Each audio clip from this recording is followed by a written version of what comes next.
আল্লাহর নবী বললেন, ঈদের নামাজ না পড়ে কোরবানি দিলে সেটাই হলো গোশত খাওয়া, সেটাই কোরবানির কিছুই নাই। তাইলে বাপ বলেন, 2 রাকাত ঈদের নামাজ না পড়লে তার আগেই কোরবানি দিলে, তাইলে যদি হয় নবী এত রাগ, ফজরের নামাজ না পড়ে কোরবানি দিলে কেমন হয়? কি খবর? কোরবানির দিন গোশত করতে করতে কোবাইতে আড্ডি। আমনে নাফরমান, জোহরও পড়লেন না, আসরও পড়লেন না, মাগরিবও পড়লেন না। আপনার মতো নাফরমান কি দরকার ছিল কোরবানি দেওয়ার? হ্যাঁ, আমনে এমনে 20 কেজি গোশত কিনা রাখতেন, তাইলেই তো ভালো আছিল। আপনি এটা কি কোরবানি দেন? কার জন্য দিতে আছেন? আল্লাহ তাআলা বলে, বান্দা আমি বুঝি না কেন, জোহরের নামাজও বাদ, আসরের নামাজও বাদ, মাগরিবের নামাজও বাদ, গোশত খাইতে খাইতে, রুটি খাইতে খাইতে রঙিন টেলিভিশনে নর্তকীর ছবি দেখতেছ, ঈদের নাটক দেখে, ঈদের সিনেমা দেখে, ঈদ উপলক্ষে শুভ মুক্তি দিছে, ঈদ উপলক্ষে এই চ্যানেলের 7 দিন ব্যাপী বিশেষ আয়োজন, ঈদ উপলক্ষে সিনেমা হলে নতুন নাটক, নতুন ছবির শুভ মুক্তি। ঈদ কি তাদের বাপের? কথা বলেন না কেন? ওই চ্যানেলওয়ালার আব্বার ঈদ এটা।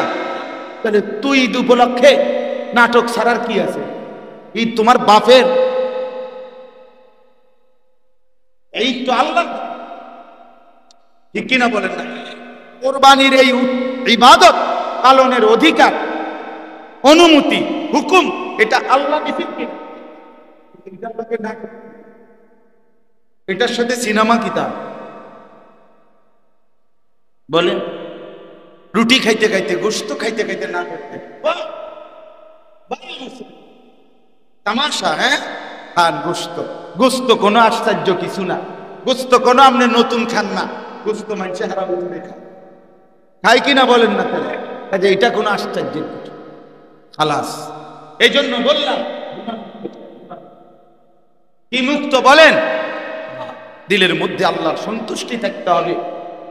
হারাম টাকা হইতে পারবে না, হারামের 1 টাকা মিশতে কারো সুদের টাকায়, ঘুষের টাকায়, বাটপারির টাকা, ওজনে কম দেওয়া টাকা, ধোঁকাবাজি প্রতারণার টাকা দিয়ে যেই লোক কোরবানিতে অংশীদার হয় সে নিজেও খাইছে বরবাদ, বাকিদের কোরবানিও বরবাদ, বাকিরাও মার্ডার। না আমি গোস্ত দোষ হইব, এটা সমস্যা হইত না, রুডিও সিদ্ধ। আল্লাহ আমাদেরকে মাফ করে দেন। মান কানা লাহু সাআতুন ওয়া লাম ইউদাহি, কথাটা খেয়াল করেন, ফালা ইয়াকরুবান্না মুসাল্লা। নবী সাল্লাল্লাহু আলাইহি ওয়াসাল্লাম বলেন, যার সামর্থ্য ছিল অথচ কুরবানি করে নাই, কসম খোদার, নবী সাল্লাল্লাহু আলাইহি ওয়াসাল্লাম বলেন, সে যেন আমাদের নামাজে না আসে, ঈদগাহে না আসে, নামাজ পড়তে ঈদের নামাজ সে যেন না আসে। তুমি না ফরমান, তুমি আইসো না, তুমি আইসো না, তুমি তো গোস্তই খাইবা নিয়ত করছো, গোস্ত খাওনের লেগে নামাজ পড়তে থাকে, তুমি হুতার থাকো, রান্দা হইলে তোমার উড়াইব, তুমি উঠতো না। বেডিতে সকাল থেকে রুটি বানাইতেছে, আর কোন রকমে গোস্ত দোষ হইলে তোমার এই পতন দিব, তুমি শোয়ার থাকো। এক ঘুম দিয়ে যদি কষ্ট করে 1টা 2টার দিকে উঠতে আরো, দেখবে রুটিও রেডি, গোস্ত রেডি। কোরবানি কার উপরে ওয়াজিব এটা কিন্তু বুঝে নেওয়া জরুরি, এবং সাথে সাথে ঠিক যতজনের উপরে আমার ঘরে, আমার সংসারে ওয়াজিব হলো, সকলের আদায় করা। গরু সকল হোক, প্রয়োজনে খাসি হোক, ছাগল হোক, কিন্তু আল্লাহর হুকুম পালন করা এটা হলো বড় বিষয়। এক্ষেত্রে আমাদের মধ্যে কিছুটা প্রদর্শন, কিছুটা এই মানসিকতাতে, বড় গরু হলে একটু প্রদর্শনটা সুন্দর হতো, মানুষটা একটু অবাক হইল, 'আর অথবা একজন আটজন কোরবানি দিলেই হলো, গোশত তো সবাই মিলে জিলেই খাবে। কিন্তু আসলে কিন্তু বিষয়টা এটা না। কোরবান এই শব্দটি কোরআনুল কারীমে ব্যবহৃত শব্দ। কোরআনুল কারীমের মধ্যে আছে, আল্লাহ তাআলা ইরশাদ করেছেন, ওয়াতলু আলাইহিম নাবা আবনাই আদম বিল হক। হে নবী, আপনি আদমের দুই সন্তানের ঘটনাটা সত্য সঠিকভাবে আমার বান্দাদের কাছে বর্ণনা করুন। ইদ কাররাবা কুরবানান, যখন তারা দুইজন কোরবানি করলেন। এই যে কোরবানান, কোরবান শব্দটি সরাসরি কোরআনুল কারীমে ব্যবহৃত, সূরা মায়েদার মধ্যে আছে। কোরআনুল কারীমে আরেক জায়গায় আছে বিকুরবানিন তাকুলুহুন নার। একেবারে পিচ্চি বাচ্চা ঢুকতে দিয়েন না, ওরা উপরে পাঠায় দেন। তো পূর্ববর্তী জামানায় কোরবানির বিধান ছিল এরকম, আল্লাহর সন্তুষ্টির জন্য নিজের প্রিয় বস্তু, সেটা গরু কিংবা ছাগল কিংবা ভেড়া কিংবা হওয়া জরুরি না, নিজের যেটা প্রিয় জিনিস এমন কিছুকে নির্ধারিত উঁচু জায়গায় রাইখে আসতে হতো। রেখে আসার পরে আল্লাহর পক্ষ থেকে আগুন আইসা জ্বালায় ফেলত। তো যারটা জ্বালানো হতো আর যারটা জ্বালায় নাই, আগুন পড়ে আছে যথাস্থানে, ওইটা কবুল নেই। এটা ছিল কোরবানির নিয়ম, এটাই কোরআনেও আছে, বিকুরবানিন তাকুলুহুন নার। তাহলে কোরবান শব্দটি কোরআনুল কারীমের মধ্যে ব্যবহৃত আছে। আরবিতে কুরব, কাফ রা বা, এই কুরব এই শব্দের অর্থ হলো কোরবান শব্দের যেটা থেকে আসছে নৈকট্য অর্জন, ঘনিষ্ঠ, কাছাকাছি হওয়া। তো যেহেতু এই ইবাদতের মাধ্যমে বান্দা আল্লাহ তাআলার নৈকট্য, সান্নিধ্য, ঘনিষ্ঠতা অর্জন করে, হাসিল করে, এই জন্য এটাকে কোরবান, এই নির্ধারিত পশু জবাই করার মাধ্যমে বান্দা আল্লাহ তাআলার সন্তুষ্টি কামনা করে, নৈকট্য কামনা করে, করব আল্লাহ তাআলার ঘনিষ্ঠতা চায়, এই জন্য এটাকে কোরবান। তাহলে বোঝা গেল কোরবান এই শব্দটার মধ্যেই আল্লাহর সন্তুষ্টি, আল্লাহর নৈকট্য কামনা, আল্লাহ তাআলার কাছাকাছি হওয়া, ঘনিষ্ঠতা অর্জন করা, এটা অন্তর্ভুক্ত। তো কাজেই এখানে এটা কোনোভাবেই গোশত শুধুই খাওয়া কিংবা আমার আপনার মন মতো আমরা পরামর্শ করে দিলাম আর কে। এই ঘরে মনে করেন আমরা পাঁচ ভাই উপার্জন করি। তো এখন পরিবারের উপার্জনকারী যে কয়জন, বাবা মাও আছে, তো তারা সবাই মিলে ফয়সালা নিছে, সবাই টাকা দাও, আব্বা মা মুরব্বী, তারার নামে কোরবানি দাও। আশ্চর্য কথা, তো এটা তো হলে আপনাদের খামখেয়ালি হবে, এটা তো আপনাদের মন মতো না, এটা শরীয়তের মাসালা কিনা এটা জিজ্ঞাসা করছেন। ইসলামের হুকুম এটা নেই যে একটা ফ্যামিলিতে যতজন সদস্য আয় রোজগার করে তাদের পক্ষ থেকে একজন বা দুইজনের নামে বা মুরব্বীর নামে কোরবানি দিলে যথেষ্ট, এই কথা ইসলাম বলছি।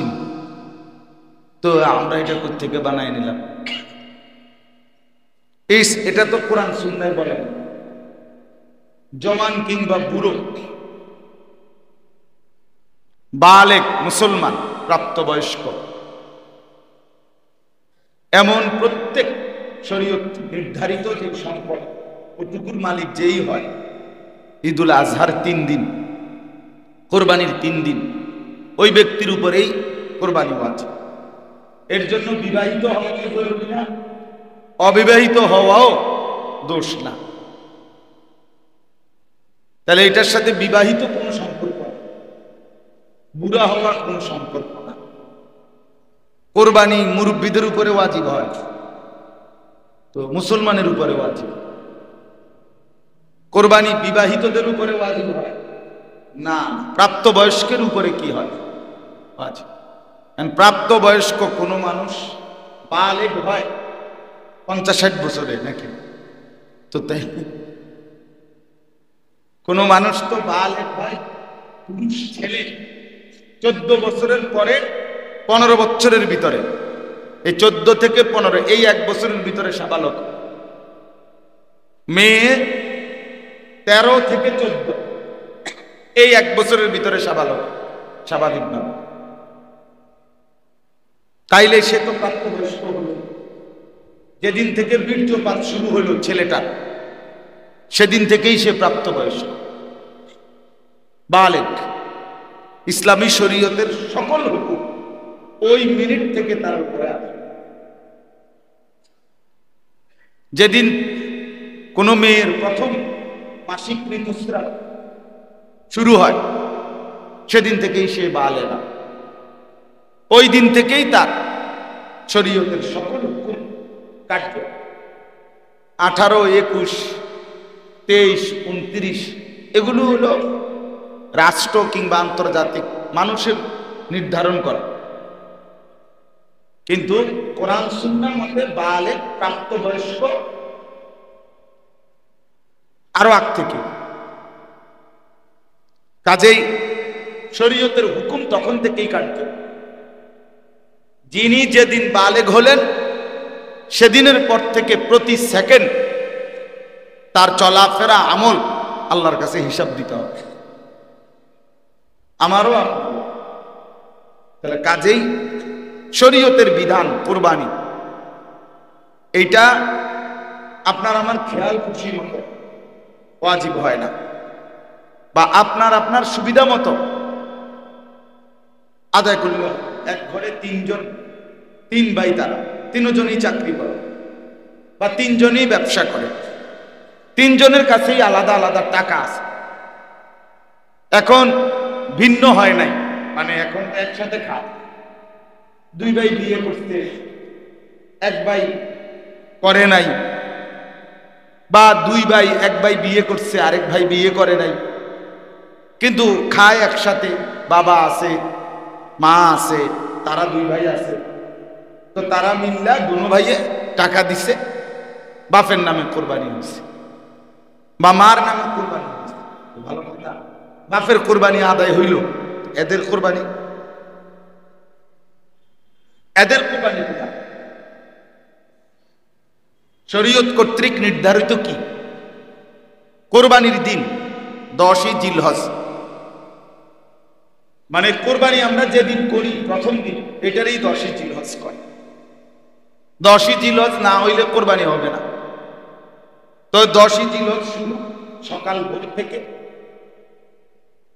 12ই জিলহজ পরের 2 দিন সন্ধ্যা পর্যন্ত।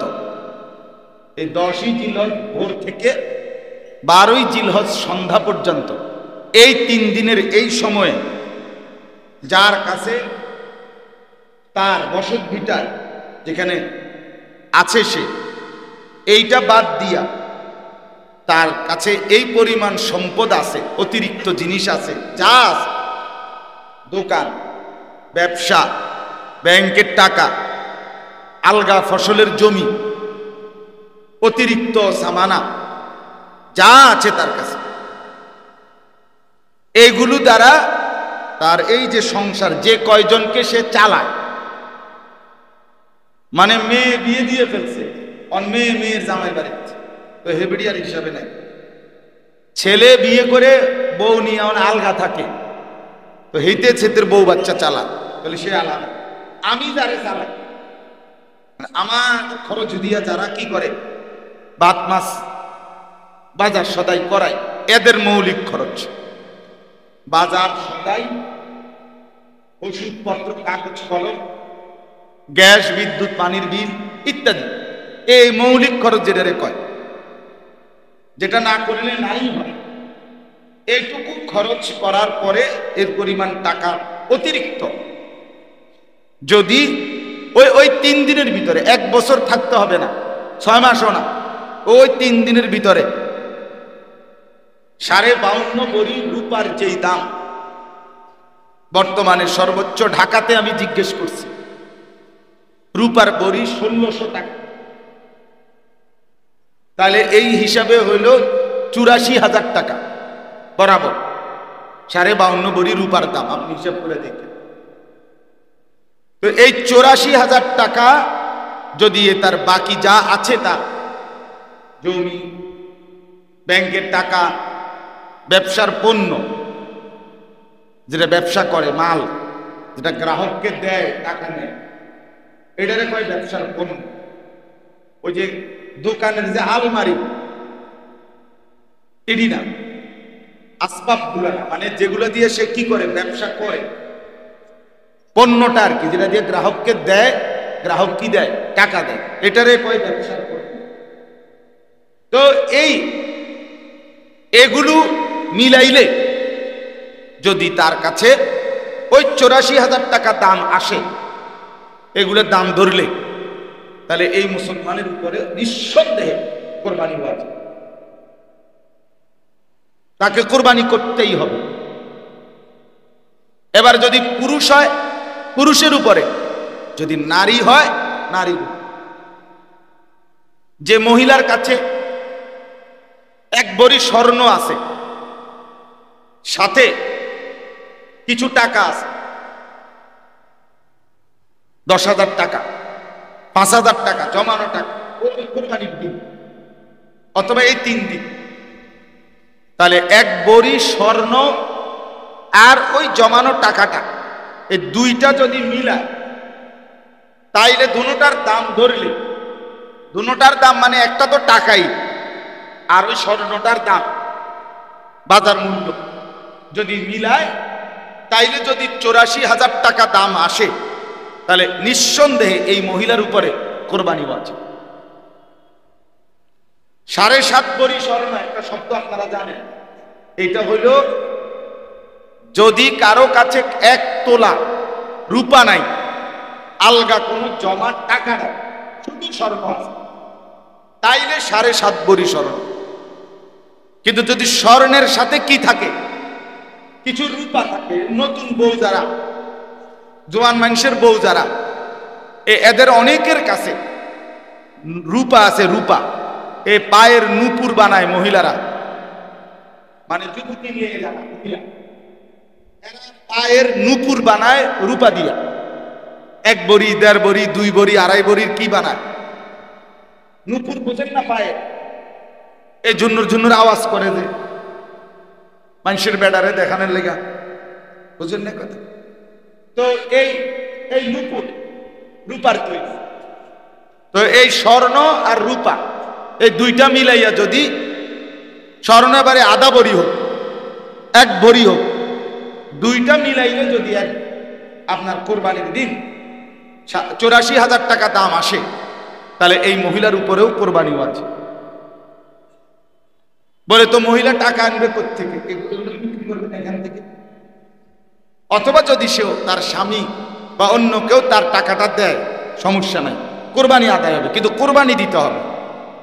আলগা টাকা না থাকলে এখান থেকে বিক্রি করে দিতে হবে। তাইলে বলেন কি পরিমাণ মহিলাদের উপরে কোরবানি ওয়াজিব, বলেন। আমরা চলেন ঘর বাড়ি জরিপ করি,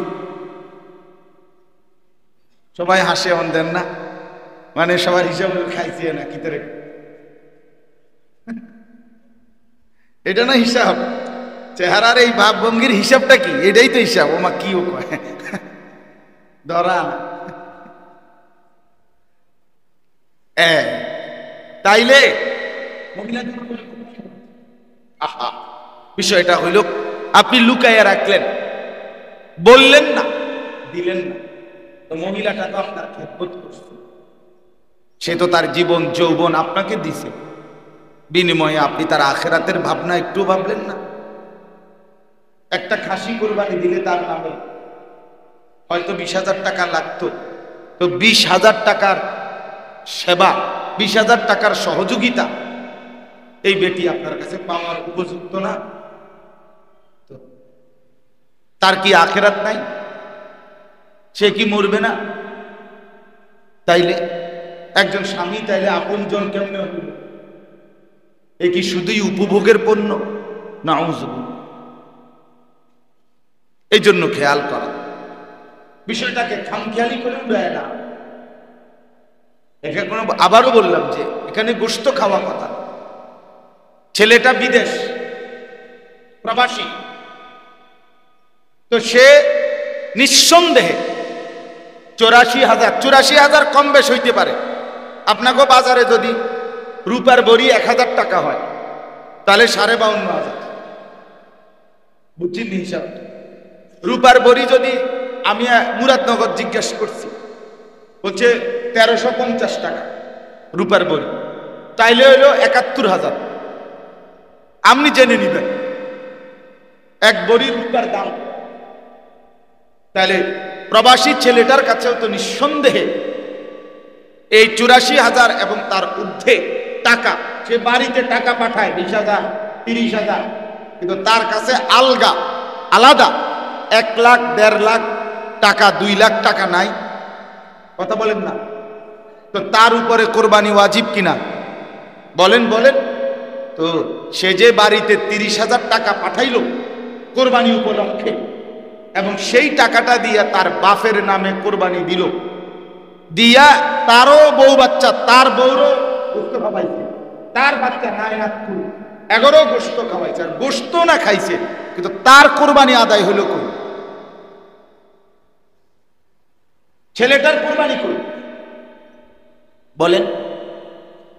এ তো নিঃসন্দেহে ওই ছেলেটা বিদেশ থেকে 10 বছরও যদি এভাবে টাকা দেয় আর পরিবারের অন্য কারো নামে কোরবানি হয়, তাদের কোরবানি হবে মা বাবার, কিন্তু এই ছেলেটা পাপী, গুনাহগার, থাইকাই যাবে, তার হুকুমটা আদায় হলো। আমার একজনে বলছে যে তাইলে কি জি ফুতে বিদে বাপের টাকা পয়সা দিত না? জীবনভর ফুলা মানুষ করলাম। তা আমি বললাম যে মনে করেন আমার আব্বারে আমি একটা লুঙ্গি কিনে দিছি, আমার আব্বার লুঙ্গি দরকার, তো অতএব এখন আর আমার তো আর লুঙ্গি ফুন্ডার দরকার নাই, ঠিক না? কি বলেন? কিলে আমি আর আমার আব্বারে লুঙ্গি দিলাম, কারণ আমি তো হাফ প্যান্ট ফিরলে সারি, তাহলে এটা কোন কথা? আমি আমার বাবারের সহযোগিতা করলাম, সেটা তো খেদমত, সেটা কোরবানিতে দিলেও খেদমত। তো এ বেড়ায় কি কোরবানি ছাড়া বছরের অন্য কোনো সময় তার বাপ মারে টাকা দেয় না? তো এই সময় কি? ওই সময় যেরকম সেবা, তো এখনো তো কি সেবা করলাম আমি, তো এইটারে তুমি শরীয়তের বিধানের লাগে লাগাই দেয়।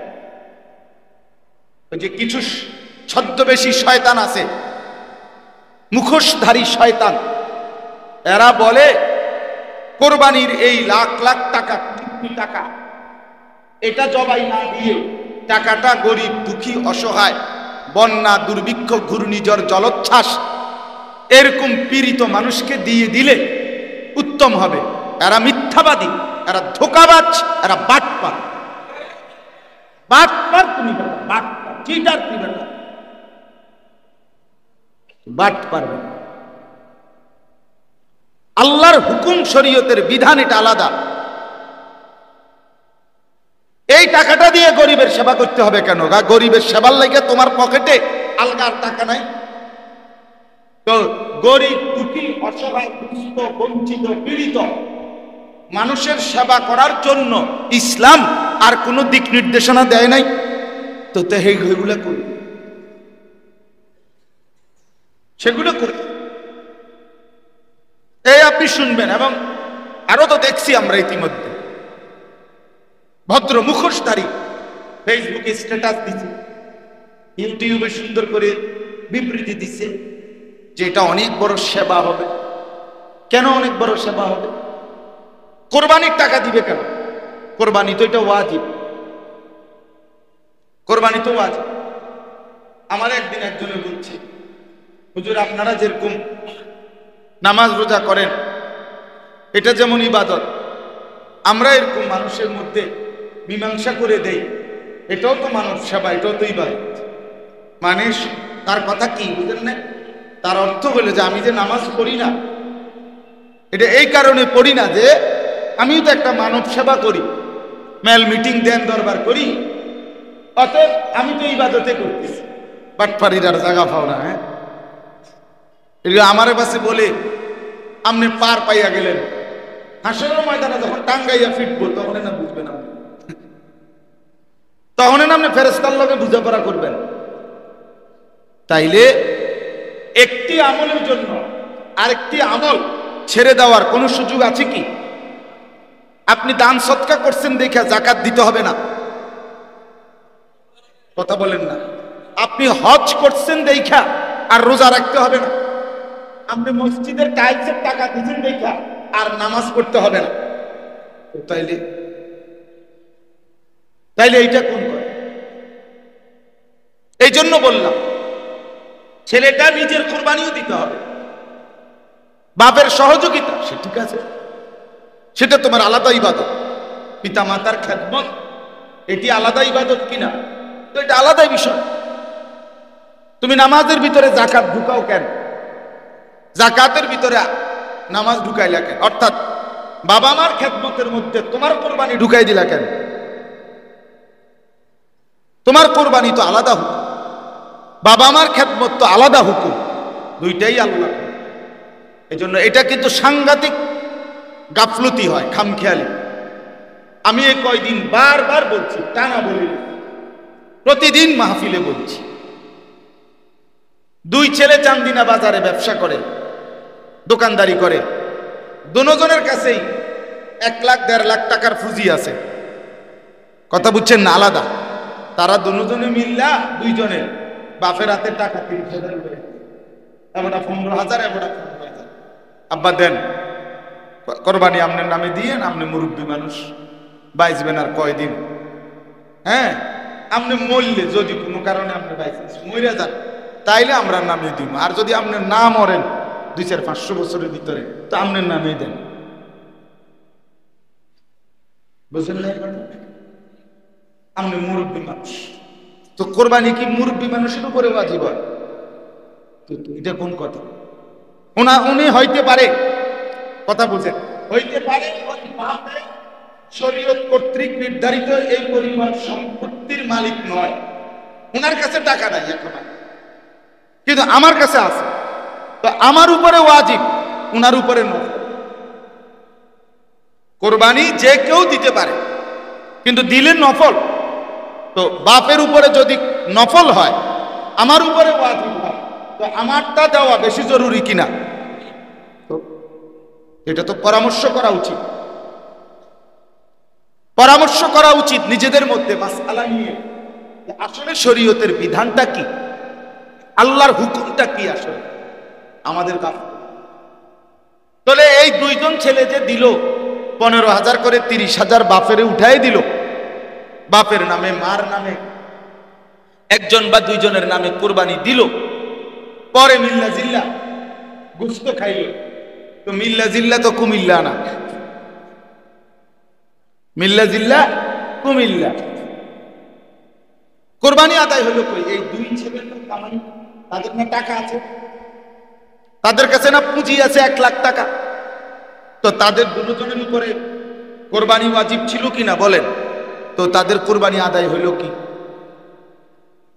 এরকম সহজ কথা হইল, আপনাকে স্পষ্ট হইতে হবে, পুরুষ কিংবা নারী যতজন আছে ঘরে, যারাই উপার্জন করে অথবা টাকা আছে, উপার্জন নাই কিন্তু তার বাবার সম্পত্তি সে যে পাইছে ওয়ারিস, বালেক ছেলে, এখন তার কাছে এই পরিমাণ জমা টাকা আছে, আমারও কোনো চাকরি নাই, কথার কথা, কিন্তু আমার নামে ব্যাংকে টাকা আছে 10 লাখ 5 লাখ, তাইলে আমি এই টাকার মালিক, তাহলে আমার উপরে কোরবানি ওয়াজিব হবে কিনা?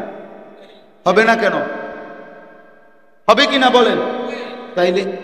তাহলে বিষয়টা তো তন্ন তন্ন করে বুঝার বিষয়, এটা খামখেয়ালি না যে এত কিছু টোয়াইলে হইবনি, না এত কিছু টোয়াইলে হইতো না। আপনি এত কিছু না টোয়াইয়া বাদ দুগানা খাওন, রুডি আর পুস্তকের দূরের লেগে এত কিছু টোয়ানোর দরকার না, আমরাও কই না, তাহলে আর আমরা কোনো কোরবানি দেওয়া নাই।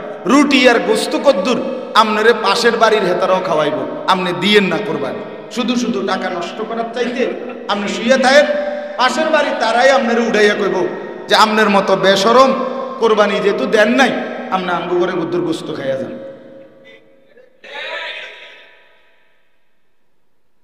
আপনি যেহেতু টাকাই চিনছেন, আল্লাহ চিনছেন না, তো কাজেই আপনি আসেন রুডি খাইয়া যান, আপনি তো রুডি মাকসা।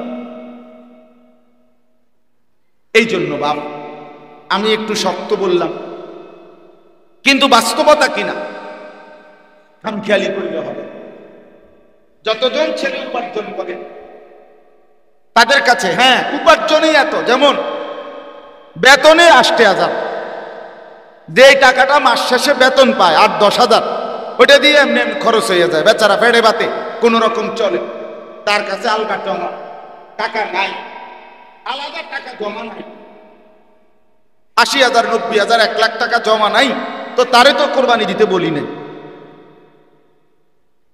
তাইলে আরো যদি না বুঝে, তো দায়িত্ব হইল একজন আলেম থেকে জিজ্ঞেস করে নেওয়া যে হুজুর আমার অবস্থাটা এই, আপনি আমারে বলে দেন আমার উপরে যাকাত ফরজ কিনা, কোরবানি ওয়াজিব কিনা, হজ ফরজ কিনা। আমি আগেও বলছি এই 3টি মাসআলা, যাকাত, কোরবানি, হজ, এটা ফরজ ওয়াজিব। যাকাত কি? ফরজ। হজ কি? ফরজ। কোরবানি কি? ওয়াজিব। ফরজ ওয়াজিবে খামখেয়ালি করতে, এটা নফল না, মন চাইলে দিলেন, মন না চাইলে দিলেন না, এটা এমন কিছু, এটা ফরজ তো মিয়া, এটা তো ওয়াজিব। রাসূলুল্লাহ সাল্লাল্লাহু আলাইহি ওয়াসাল্লাম মান কানা লাহু সাআতুন ওয়া লাম ইউদাহি, কথাটা খেয়াল করেন, ফালা ইয়াকরুবান্না মুসাল্লা। নবী সাল্লাল্লাহু আলাইহি ওয়াসাল্লাম বলেন যার সামর্থ্য ছিল অথচ কুরবানি করে নাই, কসম খোদার, নবী সাল্লাল্লাহু আলাইহি ওয়াসাল্লাম বলেন সে যেন আমাদের নামাজে না আসে, ঈদগাহে না আসে, নামাজ পড়তে ঈদের নামাজ সে যেন না আসে। তুমি না ফরমান, তুমি আইসো না, তুমি আইসো না, তুমি তো গোস্তই খাইবা নিয়ত করছো, গোস্ত খাওয়ানোর লেগে নামাজ পড়তে থাকে, তুমি হুতার থাকো, রান্দা হইলে তোমার উঠাইব, তুমি উঠতো না। বেডিতে সকাল থেকে রুটি বানাইতেছে আর কোন রকমে গোস্ত দোষ হইলে তোমার এই পতন দিব, তুমি শোয়ার থাকো। এক ঘুম দিয়ে যদি কষ্ট করে 1টা-2টার দিকে উঠতে আরো, দেখবে রুটিও রেডি, গোস্ত রেডি, তুমি নামাজ পড়ে পড়বা। রাসূলুল্লাহ সাল্লাল্লাহু আলাইহি ওয়াসাল্লাম নিষেধ করছেন যে তুমি নামাজে আইসো না, নামাজ পড়ো, তোমার মতো নাফরমান নামাজ পড়তে হবে। কতটা ধমক! তাহলে আপনি এটাকে খামখেয়ালি মনে করলেন কেন? 30,000 টাকা কইলেই হইল, এখন হঠাৎ করে 30,000 টাকা থেকে ব্যবস্থা করেন। আপনি কি জীবনে হঠাৎ করে 1 সপ্তাহের ব্যবধানে, 3 দিনের ব্যবধানে, বিশেষ কোনো প্রয়োজনে আপনার দ্বারা 20,000, 30,000 টাকার ব্যবস্থা হয় নাই? কথা বলেন না তো, তখন কেমনে করলেন? এখন পারবেন না কেন? এর মধ্যে কি আপনার আখেরাত? এর মধ্যে তো আপনারই আখেরাত, আপনারই কবর, আপনারই পরীক্ষা। এটা খামখেয়ালির বিষয়। আরেকটা হাদিস শুনুন, নবী সাল্লাল্লাহু আলাইহি ওয়াসাল্লাম বলেন মান যাবাহা ক্বাবলা সালাহ, যে ব্যক্তি কুরবানির দিন নামাজ আদায়ের পূর্বেই কোরবানির প্রাণীটা জবাই করে ফেলল, ইন্নামা হুয়া শাতু লাহমিন, সে যেন শুধুই গোশত খেল। লাইসা মিনান নুসুকি ফি শাইইন, নবী সাল্লাল্লাহু আলাইহি সাল্লাম বলেন তার জন্য কুরবানির কিছুই নাই। আজ্জালাহু লি আহলিহি, সে শুধুই কেবল তার পরিবারের জন্য গোশত খাওয়ার কারণ। তো যেখানে আল্লাহর নবী সাল্লাল্লাহু আলাইহি সাল্লাম ঈদের নামাজটা পড়ে নাই, তার আগেই জবাই করে ফেলছে, এটার প্রতি যদি এত বড় কথা বলে যে তোর কোরবানির কিচ্ছু নাই, সেখানে শরীয়তে আমার উপরে ওয়াজিব। আমি যদি মনে করি 10,000 টাকা, 20,000 টাকা, 80,000 টাকা আমি ভাই বাপেরে দিয়া অমুকেরে দিয়া আমার হুকুম আদায় করে ফেলছি, তো আমার উপরে ধমকটা কেমন বলে? এই জন্য আমি আপনাদের কাছে অনুরোধ করলাম, মূল বক্তব্য এটাই, পুরুষ কিংবা নারীর দিকে খেয়াল করতে হবে। তার স্বর্ণ, তার নগদ টাকা, অথবা স্বর্ণ তার রূপ্য, দুইটা মিললে ওই 84,000 টাকা তারে সত্য সত্য বলতে হবে, বলা শুনাইতে হবে আপনি যে তোমার কাছে যদি তোমার যেটুকু গহনা আছে এটার সাথে যদি তোমার কাছে অতিরিক্ত 10,000 5,000 টাকা থাকে কোরবানির দিন, ওই দিন এই কারণে আগের থেকেই প্রস্তুতি নিতে হবে, কোরবানি দিতে হবে। হ্যাঁ, এ বেটির কাছে 20,000 10,000 30,000 টাকা যদি আছে অথচ কোরবানি দিতে চায় না, তো সহজ বুদ্ধি আছে, এই টাকাটা আমার মাদ্রাসায় দিয়ে দিলে ভালো, দান করে দিবে। বুঝেন না আপনি কথাটা? বা আমনগো এলাকার কোনোখানে দিয়ে দিবে, তাইলে তো আর সেভ হয়ে গেল, আর কোরবানি ওয়াজিব হইল না। বুঝছেন না কথাটা? যার কাছে 1 লাখ টাকা আছে, সে যদি কোরবানি দিতে না চায়, একদম সহজ বুদ্ধি কি, 1 লাখ টাকা মসজিদ মাদ্রাসায় দান করে দিবে, তাইলে তো আর কি আসবে না, 20,000 টাকার কোরবানি আসবে না। 20,000 টাকাও সেফ, 80,000 টাকাও নাই। এই বুদ্ধি করে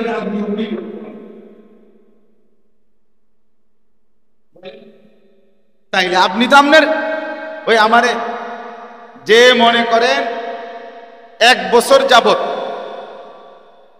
আমি আপনার 1 লাখ টাকা দিয়েছি হাওলা, আজকে 1 বছর আপনি আমার টাকাটা শোধ করেন নাই, তো এই 1 লাখ টাকা 1 বছর ধরে আপনার কাছে থাকার কারণে আমার উপরে যাকাত দেওয়া এই 1 লাখ টাকা খরচ। কথা বুঝছেন না? কারণ 1 বছর হয়ে গেছে, 52.5 ভরি রূপার দামের বেশি এই টাকাটা, তাইলে এই ব্যক্তির উপরে যাকাত খরচ। যদিও আমি ঋণ দিছি, আদায় করার 2 সিস্টেম, এক হয় এখনই দিয়ে দিলেন যাকাতটা হিসাব করে, আর নাই তো উনি টাকাটা ফেরত দিবে যেদিন, ওই দিন 2 বছর পরে দিলে 2 বছরের যাকাত দিবেন, 3 বছর পরে দিলে 3 বছরের যাকাত এই টাকার থেকে দিবেন, আর নয়তো আলগা টাকা দিয়া যাকাত আদায় করবেন না। কিন্তু যাকাত আদায় করা কি ফরজ। তো একদিন আমার একজনে বলছে, হুজুর হাওলা তো দিলাম আমি, অহন আমি যাকাতও দিতাম আমি, এটা কেমন কথা? আমি বললাম এটা তো আমারও কথা, এটা তো সুন্দর দেখায় না।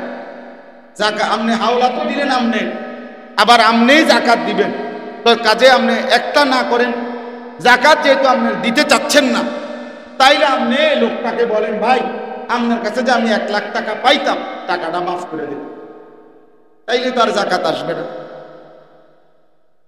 তাইলে আর 2,500 টাকা, 1 লাখ টাকায় যাকাত হইল 2,500 টাকা, তো 2,500 টাকা আর দেওয়া লাগলো না, 2,500 টাকাও সেফ, আর 97,500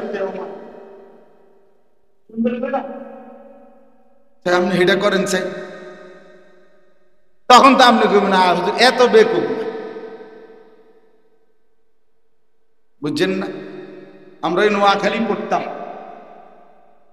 নোয়াখালীতে মানুষের রসিকতা করে বলতো সুপারি, নোয়াখালীতে তো সুপারি বেশি, তো বাজারের দিন তো সুপারি আছে 4টা করে খালি গুনে না, তো এই 4টা করে গুনে মানে বেচলে হেবড়া বস্তার মধ্যে ব্যাগের মধ্যে চারটা চারটা গুইনা গুইনা। তো ওই দুষ্টামি করে ওখানে শুনতাম সবসময় বলতো যে 2-3 বার 4 বার 3টা করেও দিয়ে দিয়েছে আমি। হ্যাঁ কিও ভাই 3টা দিতেন? ও ভাই ভাই খেয়াল ছিল না আসলে, বেখেয়ালে। কত তো বেখেয়ালে তো একবারও 5টা দিলেন না, না এত এত বেখেয়াল পাগল হয়েছি যে এত ভাগবো না। 3টা দিয়ে 4টা বুঝি, কিন্তু 5টা দিয়ে কি বুঝি না, না এত বেকুব না। তাইলে বিষয়টা হলো আমি আপনাদের কাছে গুরুত্ব দিলাম, আপনারা আপনাদের পুরুষ, নারী, স্বামী, স্ত্রী, ছেলেরা, উপার্জনের ছেলেরা, এদের প্রত্যেকের, ছেলের বউ, এদের প্রত্যেকের সাথে কথা বলে নিবেন, মশওয়ারা করে, তাদের সম্পত্তির আইডিয়া করে, হিসাব নিয়ে, এরপরে প্রয়োজনে আবারও একজন আলেমে দিন থেকে জিজ্ঞেস করে নিবেন। তাহলে যতজনের উপরে কোরবানি ওয়াজিব ততজন কোরবানি করবেন। কোরবানির প্রাণীটা, যেই প্রাণীটা আল্লাহর জন্য কোরবানি করে, জবাই করে, আল্লাহ তাআলা সরাসরি বলছেন, এই আয়াত 2টার তরজমা বলেই আমি শেষ করছি। আল্লাহ তাআলা বলেন, ওয়াল বুদনা জাআলনাহা লাকুম মিন শাআইরিল্লাহ। সুবহানাল্লাহ। আল্লাহ তাআলা বলেন, কোরবানির জন্য নির্ধারণকৃত প্রাণী আমি আল্লাহ ওই প্রাণীটাকে বানাইলাম সরাসরি আমি আল্লাহর নিদর্শন। এটা শুধু গরু না, এটা আমি আল্লাহর নিদর্শন।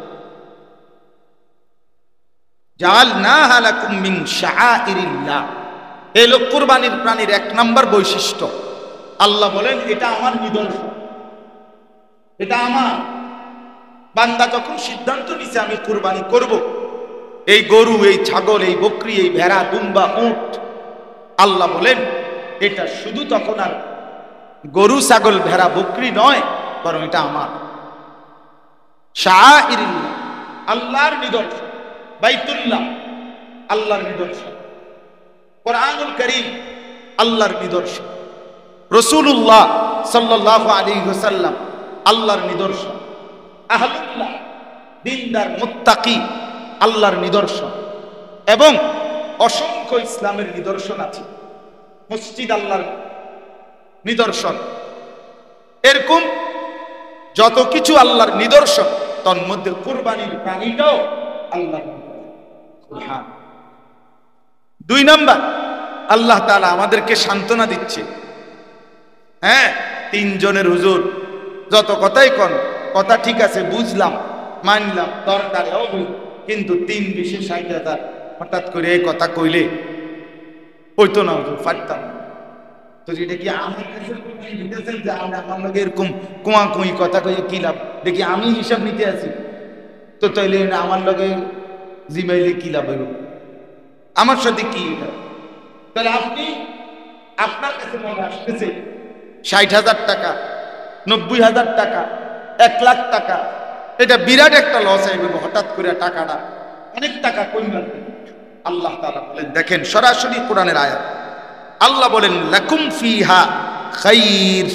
সুবহানাল্লাহ। আল্লাহ তাআলা বলে, শোনো বান্দা, বিশ্বাস করো আমি আল্লাহ বলতেছি, কুরবানির প্রাণীর মধ্যে রয়েছে তোমাদের জন্য খাইরুন, কল্যাণ, কল্যাণ, কল্যাণ।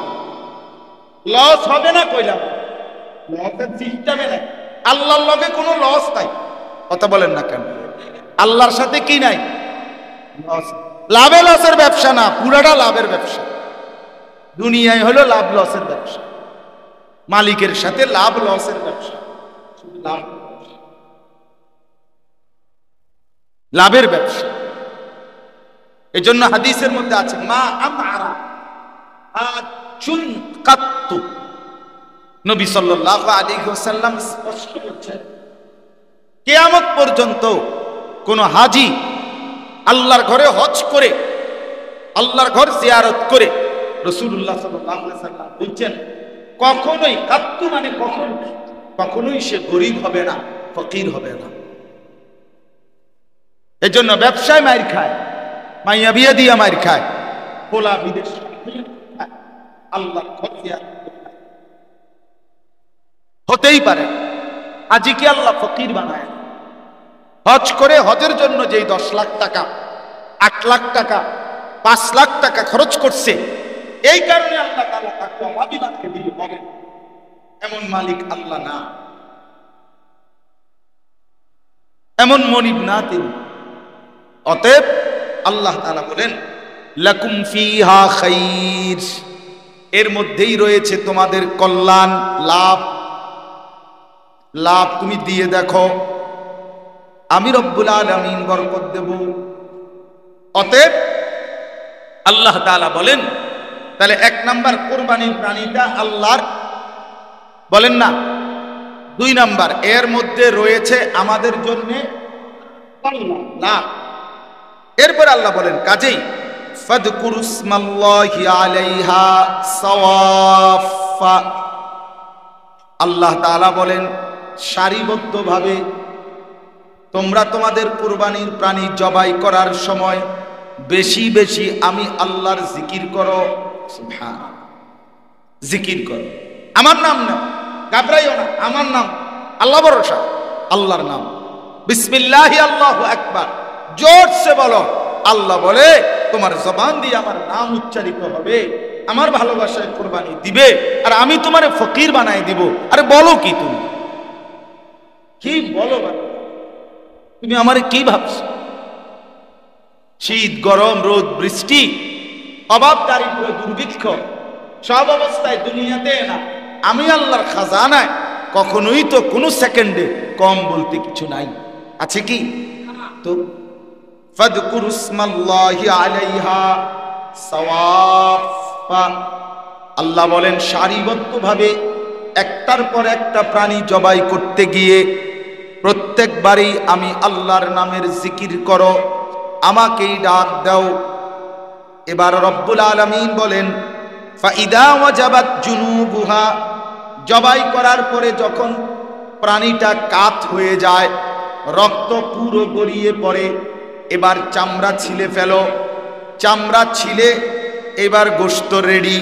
তো আল্লাহকে জিজ্ঞেস করেন, রব্বুল আলামিন আপনার জন্য কুরবানি করলাম, টাকার মায়া করি নাই, আপনি বলেছেন দিলাম, আপনার নামও উচ্চারণ করলাম, এইবার গোশত খুলে রেডি করলাম, চামড়া ছিললাম, এখন গোশতগুলো কি করব? রব্বুল আলামিন বলেন ফাকুলু মিনহা, আমার বান্দা গোশতগুলো তুমি খাও, তুমি খাও।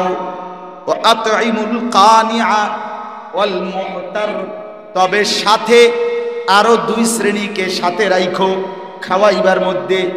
এক হলো যারা তোমার কাছে চায় নাই কিন্তু দুর্বল, তাদেরকেও খাওয়াও।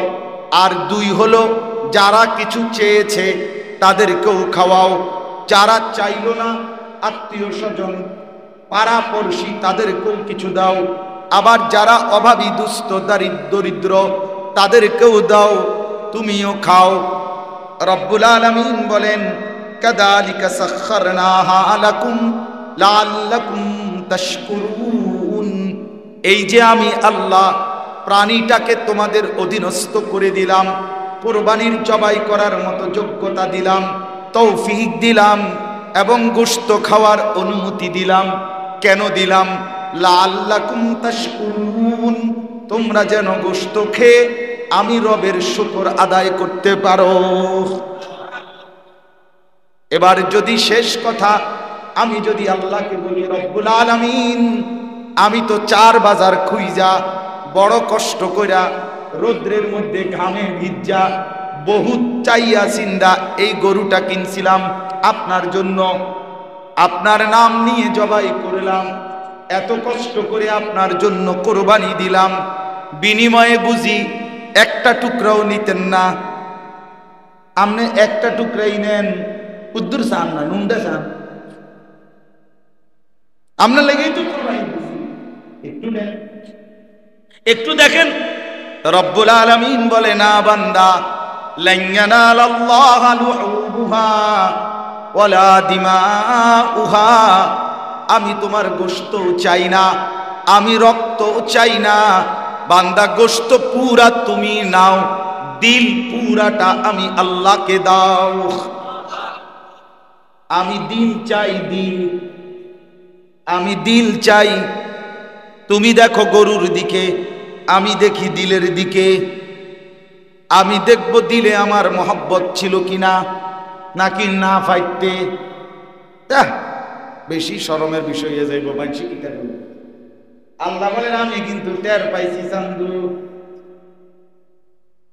হ্যাঁ, আজকে 12 বছর কোরবানি দেই, এই বছর না দিলে মানসে কিতা কইব, মানসে আপনার মাথা কইব। মানসে কিতা, মানুষের আর কাম নাই, মানুষ একটাই বুঝেন নাই? এগুলো কোনো কথা হইল? এটা বুঝি কোনো কথা?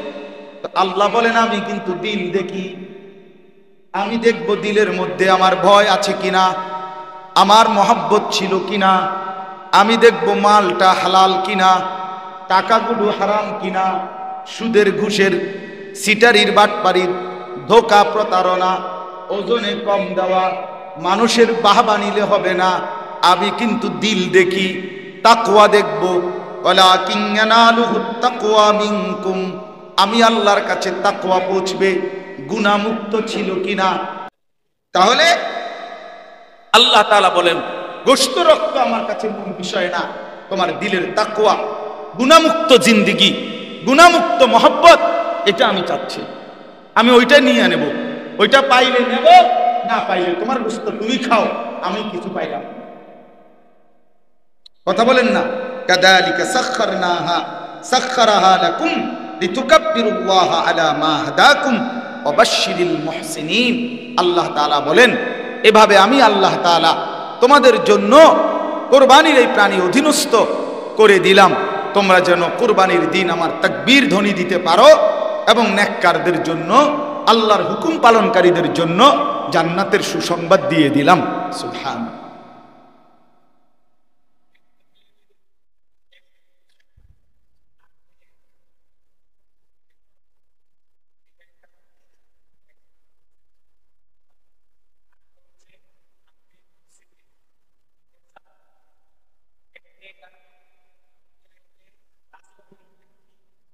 আচ্ছা, এটি জানি, ফিরে কারো বদনাম না কেউ।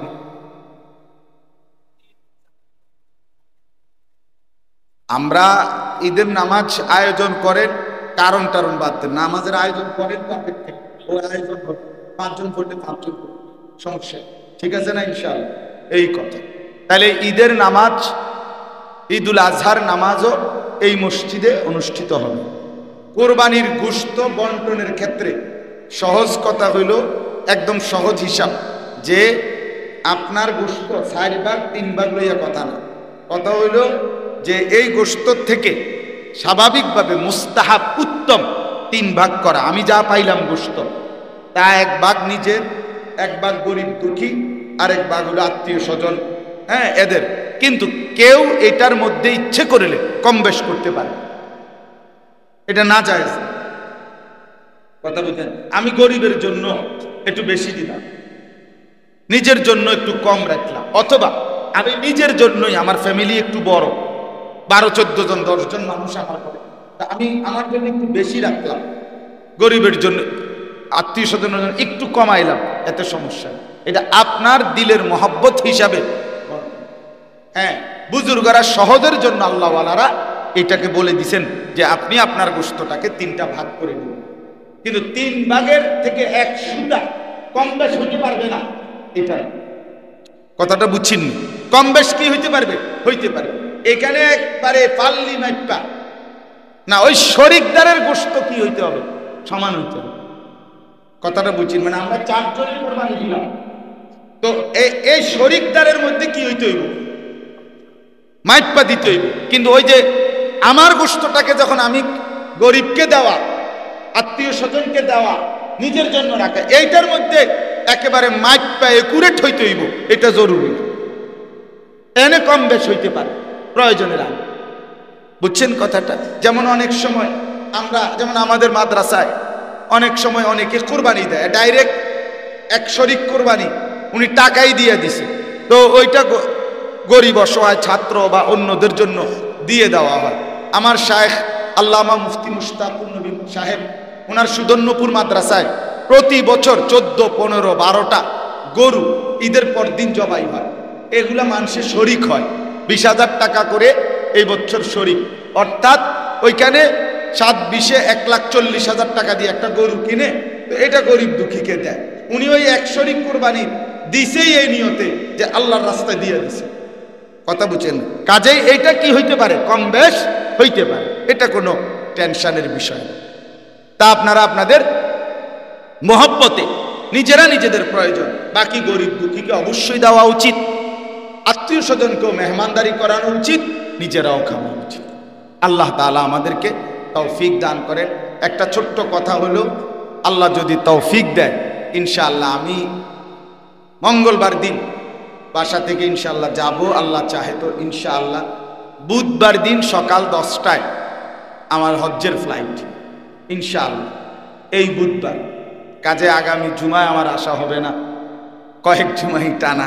তো আপনাদের কাছে অনুরোধ, আপনারা প্রত্যেকেই দোয়া করবেন, আমিও আপনাদের জন্য দোয়া করব ইনশাআল্লাহ। আল্লাহ তাআলা আমার সমস্ত মুসল্লিকে কবুল করে নেন, আমিন।